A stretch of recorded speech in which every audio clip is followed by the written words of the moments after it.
Inilah Injil suci menurut Markus.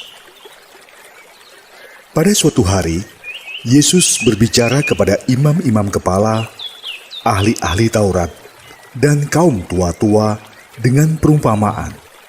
Katanya, adalah seorang membuka kebun anggur dan menanam pagar sekelilingnya. Ia menggali lubang tempat memeras anggur dan mendirikan menara jaga. Kemudian disewakannya kebun anggur itu kepada penggarap-penggarap, lalu ia berangkat ke negeri lain. Ketika sudah tiba musim panen, ia mengutus seorang hamba kepada penggarap-penggarap itu untuk menerima sebagian dari hasil kebun. Tetapi hamba itu ditangkap dan dipukuli oleh para penggarap, lalu disuruh pergi dengan tangan hampa. Kemudian pemilik kebun anggur itu menyuruh pula seorang hamba lain kepada mereka.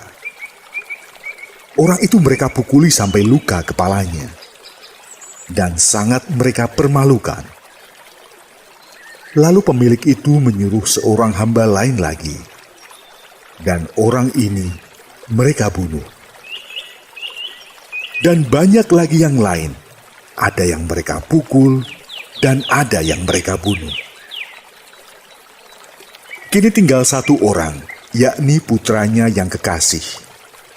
Dialah yang akhirnya diutus kepada mereka. Sebab pikirnya, putraku pasti akan mereka segani. Tetapi penggarap-penggarap itu berkata seorang kepada yang lain, "Dia itulah ahli waris. Mari kita bunuh dia, maka warisan ini menjadi milik kita." Mereka menangkap dan membunuh dia, lalu melemparkannya keluar kebun anggur itu. Sekarang apa yang akan dilakukan oleh pemilik kebun anggur itu? Ia akan datang dan membinasakan penggarap-penggarap itu, lalu mempercayakan kebun anggurnya kepada orang-orang lain. Tidak pernahkah kamu membaca ayat ini? Batu yang dibuang oleh para tukang bangunan telah menjadi batu penjuru. Itulah tindakan Tuhan, suatu hal yang ajaib dalam pandangan kita. Lalu mereka berusaha untuk menangkap Yesus, karena mereka tahu bahwa merekalah yang dimaksudkannya dengan perumpamaan itu. Tetapi mereka takut kepada orang banyak. Maka mereka pergi dan membiarkan Yesus. Demikianlah sabda Tuhan.